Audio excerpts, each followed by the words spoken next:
Movie की शुरुआत में हम आइरिस और उनके पति डेविड को देखते हैं। इन दिनों वे काफी परेशानी से गुजर रहे हैं। आइरिस की रातों की नींद उड़ चुकी है। सुबह होते ही वो चुपके से उठी, एक चाकू ली, मोबाइल घर पर ही छोड़कर कहीं निकल पड़ी। कुछ घंटे ड्राइव करके वो स्टेट पार्क पहुंची।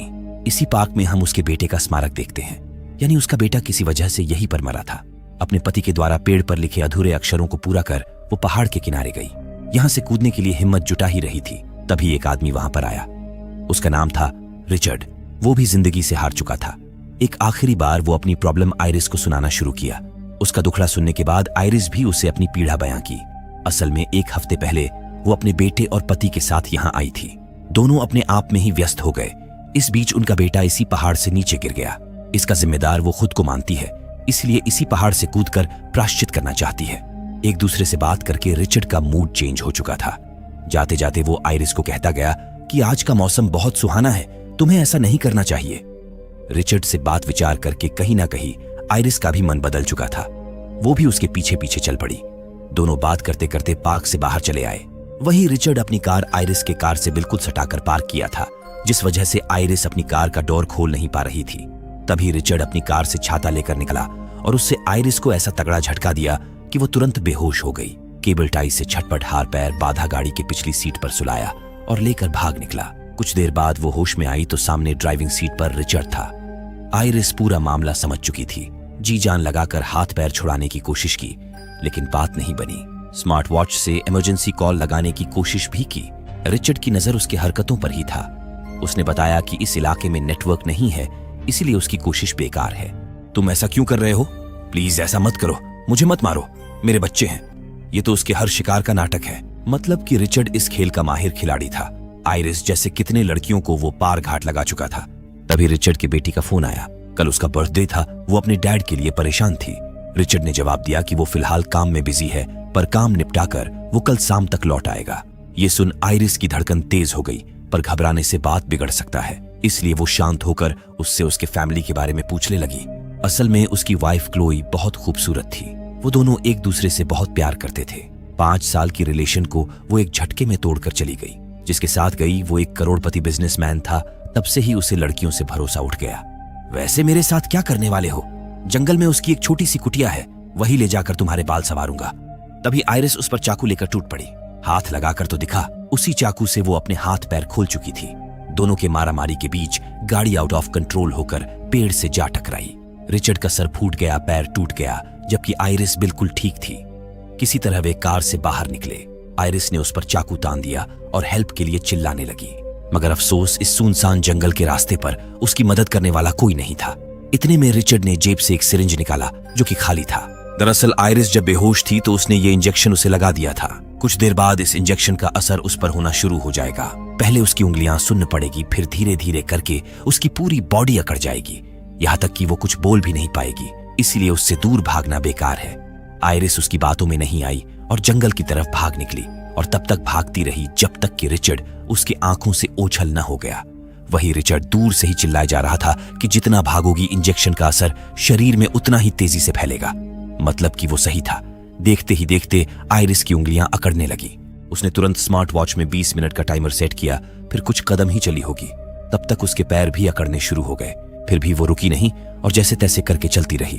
अब उसके पास सिर्फ 3 मिनट बचे हैं। वही रिचर्ड ठीक उसके पीछे ही है। उसे देखते ही वो एक पेड़ के जड़ के नीचे छिप गई।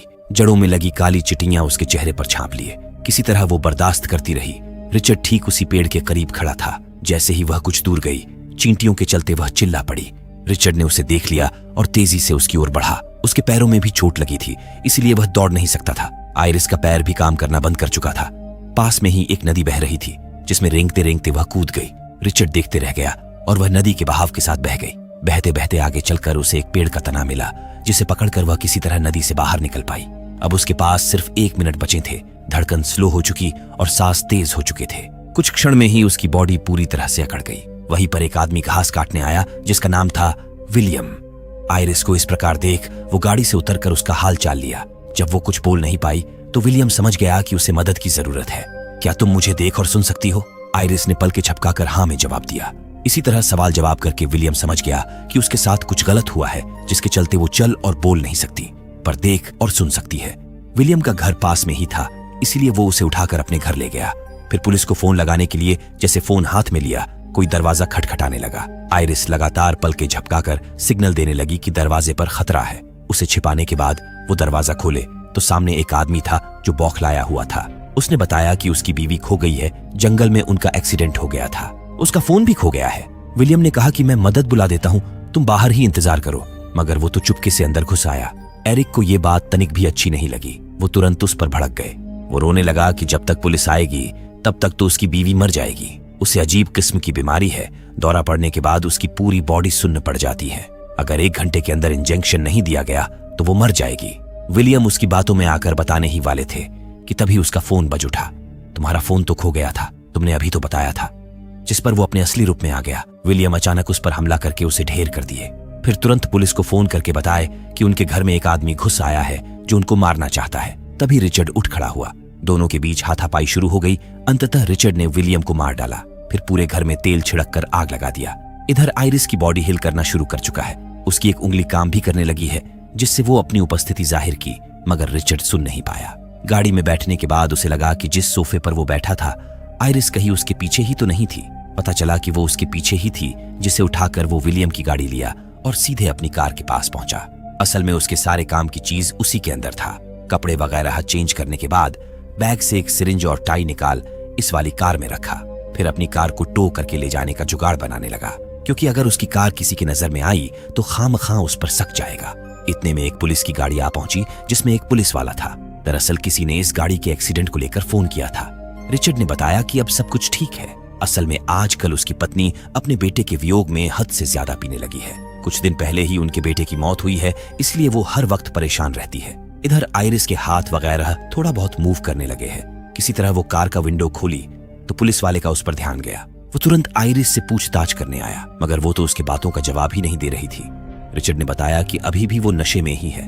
तभी आइरिस उसे बाएं साइड इशारा की।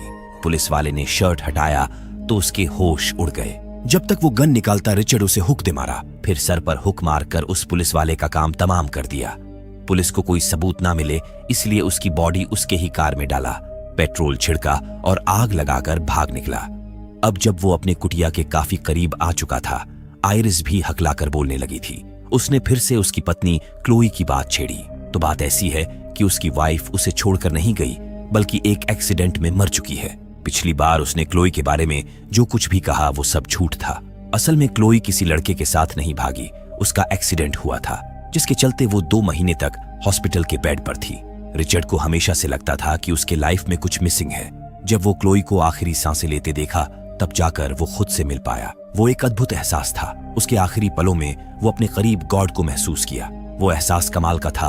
उसकी लाइफ में उसी पल की कमी थी।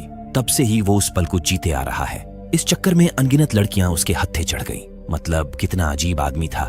कोई उसके गोदी में दम तोड़ रहा है तो उसे भगवान की अनुभूति होती थी। मतलब कि उसे ऐसा फील होने लगता था कि भगवान उसके पास बैठे हैं। ये सब करके वो किसी ना किसी दिन जरूर पकड़ा जाएगा। फिर उसकी बेटी का क्या होगा? आइरिस उसको समझाने की बहुत कोशिश की, मगर उसे इस चीज की लत लग चुकी थी।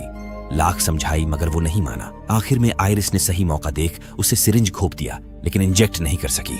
रिचर्ड ने बताया कि जैसे जैसे उसकी बॉडी सामान्य होगी, उसे ऐसे झटके आते रहेंगे। वैसे भी वे अपने सफर के आखिरी पड़ाव पर पहुंच चुके हैं, इसलिए अब इस इंजेक्शन की कोई जरूरत नहीं। जंगल पार करके वे नदी किनारे पहुंचे। बस नदी के उस पार ही रिचर्ड का ठिकाना था। आइरिस को गाड़ी से बाहर निकालकर वो उसे बोट पर घसीट कर ले गया। आइरिस के लिए करो या मरो की स्थिति थी। वो रिचर्ड की पैंट में रखे चाकू और गन पर बराबर नजर रखे हुए थी। जैसे ही मौका मिला, उसने चाकू लेकर उसके जबड़े के आर पार कर दिया। जब रिचर्ड ने उसे गोली मारने की कोशिश की तो उसने नाव को असंतुलित करके उसे नदी में गिरा दिया। उसकी गन बोट पर ही गिर गई। जब तक वह बोट पर वापस चढ़ता, आइरिस ने तुरंत गन लेकर उस पर 3-4 गोलियां चला दी। 2 गोलियां उसे लगीं और 2 बोट पर। रिचर्ड से तो पीछा छूट गया, मगर गोलियों की वजह से बोट में छेद हो गया। उस छेद से बोट में तेजी से पानी भरने लगा। आइरिस के पैर अब भी सुन्न थे।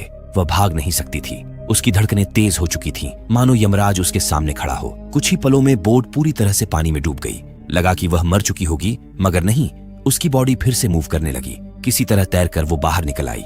उधर रिचर्ड भी 2 गोलियां लगने के बावजूद जिंदा था और तैरकर उसी किनारे पर आ पहुंचा था। कुछ देर अपनी ऊर्जा इकट्ठा करने के बाद आइरिस उसके पास गई। उसे सही रास्ता दिखाने के लिए बाकायदा थैंक यू कहा और उसे वहीं मरने के लिए छोड़ दिया। असल में आइरिस ने उसे थैंक यू इसलिए कहा क्योंकि वो अब हर सांस की कीमत समझ चुकी है। तो दोस्तों, ये थी कहानी डोंट मूव फिल्म की। आशा है कि इस कहानी से आपको कुछ सीखने को मिला होगा।